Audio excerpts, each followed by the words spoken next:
दुनिया इस समय एक बड़े युद्ध के मुहाने पर खड़ी है। अमेरिका और इजराइल ने मिलकर ईरान पे बड़ा सैन्य हमला किया। United States and Israeli forces have launched a surprise daytime attack against Iran. Iran पर इजराइल ने बड़ा हमला कर दिया है। राजधानी तेहरान में भी धमाकों की आवाज सुनाई पड़ी है। और इस हमले में ईरान के सुप्रीम लीडर की मौत की खबर सामने आ चुकी है। Iran's supreme leader, the Ayatollah Khamenei. Iran's supreme leader has been killed. मिसाइलें कई देशों तक पहुंची।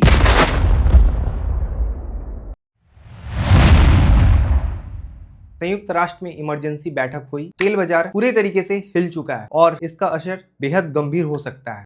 आज इस वीडियो में हम देखेंगे ऑपरेशन का नाम क्या था, हमले क्यों हुए, ईरान के सुप्रीम लीडर के साथ क्या हुआ, ईरान ने किन देशों पर जवाबी हमला किया, दुनिया कैसे इस हमले को रिएक्ट कर रही है, और साथ ही साथ ये भी जानने का कोशिश करेंगे भारत पे क्या असर पड़ने वाला है इस हमले से, और यहाँ के लोग कितने खुश हैं और कितने दुख, और जो भारत में विरोध चल रहा है उसकी भी पूरी कहानी को जानने की कोशिश करेंगे। 28 फरवरी 2026 यह वही दिन है जब अमेरिका और इजराइल ने मिलकर ईरान पर बड़े पैमाने पर हमला किया। इस सैन्य अभियान को अलग अलग नाम दिए गए। ऑपरेशन एपिक फ्यूरी अमेरिका ने इसको नाम दिया, और साथ ही साथ ऑपरेशन लायंस रोवर इजराइल ने इसका नाम दिया। लेकिन हमला का एक ही मतलब था, ईरान को बर्बाद करना। इस ऑपरेशन में 500 से ज्यादा सैन्य और रणनीतिक ठिकानों पर हमला, एयर स्ट्राइक, मिसाइल और ड्रोन से अटैक किए गए। राजधानी तेहरान समेत कई शहर निशाने पे थे। अब सबसे बड़ा सवाल है कि हमला आखिर क्यों किया इजराइल और अमेरिका ने। अमेरिका और इजराइल की तरफ से इसके मुख्य 3 कारण बताए गए हैं। अमेरिका और इजराइल का दावा था कि ईरान परमाणु हथियार क्षमता बढ़ा रहा है और यह उनके लिए अस्तित्व का खतरा है। क्षेत्रीय सुरक्षा और मिलिशिया नेटवर्क ईरान पर आरोप मध्य पूर्व में कई सशस्त्र समूहों का समर्थन देता है और इससे क्षेत्रीय संतुलन बिगड़ रहा था। और सबसे अहम बताया जा रहा है कूटनीतिक फेल होना। 2026 में परमाणु वार्ता विफल हो गई। उसके बाद अमेरिका और इजराइल ने सैन्य विकल्प अपनाया। सबसे बड़ी खबर रही कि ईरान के supreme leader Ayatollah Ali Khamenei उनके ठिकानों पर टारगेटेड एयर स्ट्राइक उच्च स्तर के नेतृत्व को निशाना बनाया गया। उसके बाद उनकी मौत हो गई। इस एयर स्ट्राइक का एक ही मतलब था कि ज्यादा से ज्यादा ईरान के राजनीतिक नेताओं की मौत हो सके। ईरान के सुप्रीम लीडर 1989 से ईरान के सर्वोच्चतम नेता थे। लगभग 37 साल तक सत्ता में रहे। युद्ध में नागरिक भी मारे गए। स्कूल पर हमला, दक्षिण ईरान में सैकड़ों बच्चों को मारे जाने का दावा।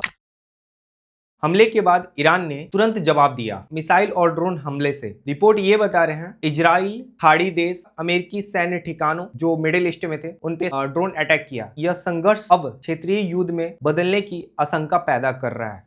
और अब यह जानते हैं दुनिया की इस पे क्या प्रतिक्रिया है। संयुक्त राष्ट्र सुरक्षा परिषद की इमरजेंसी बैठक हुई। यूएन महासचिव ने कहा यह अंतर्राष्ट्रीय कानून का उल्लंघन हो सकता है, युद्ध फैल सकता है, तुरंत तनाव कम किया जाए। और सबसे अहम सवाल जो है, ईरान के लोग खुशी हैं या दुखी। ईरान का समाज 2 हिस्सों में बटा हुआ है। एक है सरकार समर्थक और दूसरा है सरकार विरोधी। सरकार समर्थक राष्ट्रीय शोक और बदले की मांग कर रही है, और जो दूसरा समर्थन है सरकार विरोधी। We've been waiting for this moment 47 years. 47 years. And this is amazing. Thank you, Mr. Trump. Thank you for keeping your words. Thank you. We really needed it. It's the best day of my life. Hearing this news, Khamenei is dead. I'm just so excited. It's been for 47 years and it's over. We can't believe it's over. It's a relief, you know, that anybody gets killed is not really something that you can rejoice. But I know that he wanted to be a murderer. He was ready to be killed, and he deserved what he got.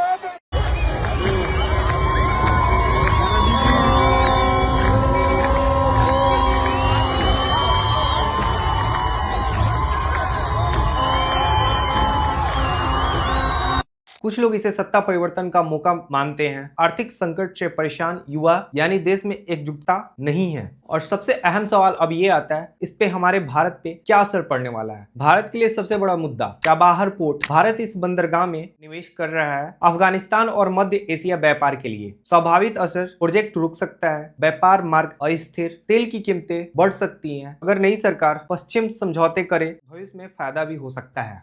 और सबसे important में question ये आता है कि भारत में जो मुस्लिम समाज है भारी पैमाने पे भारत में विरोध कर रही है। हम माँ ने बेटे जने हैं कुर्बानियां देने के लिए।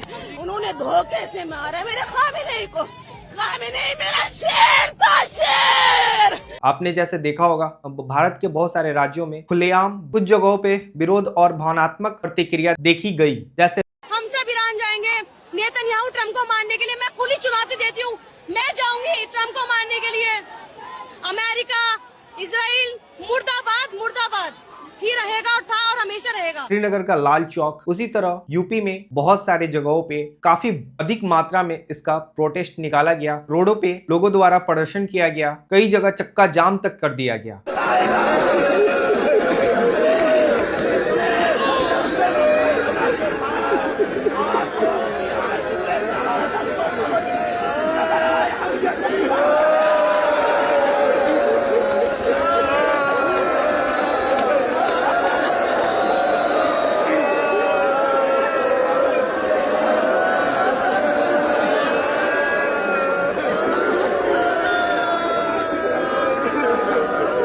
हमला हुआ ईरान में और दुख जाहिर किया जा रहा है भारत के सड़कों पे। क्या ये सही है या गलत, आप मुझे कमेंट बॉक्स में जरूर बता सकते हैं। सबसे अहम बात, अंतरराष्ट्रीय बाजार पे इसका क्या असर पड़ने वाला है। यह संघर्ष पूरी दुनिया को प्रभावित कर सकता है। तेल कीमत आसमान छू सकती है, वैश्विक बाजार में अस्थिरता आ सकती है, मध्य पूर्व अस्थिरता आ सकती है। 21वीं सदी के सबसे खतरनाक संकटों में गिना जा रहा है। अगर यह युद्ध बढ़ता है तो मध्य पूर्व में पूर्ण युद्ध, वैश्विक आर्थिक संकट, शक्ति संतुलन बदल सकता है। भारत को संतुलित कूटनीति करनी होगी। यह था ईरान पर हमले की पूरी कहानी, परिणाम और भविष्य। आप क्या सोचते हैं, क्या यह युद्ध बढ़ेगा या शांति होगी? कमेंट में मुझे जरूर बताइए। अगर वीडियो पसंद आया तो चैनल को सब्सक्राइब और लाइक जरूर कीजिएगा। जय हिंद, जय भारत।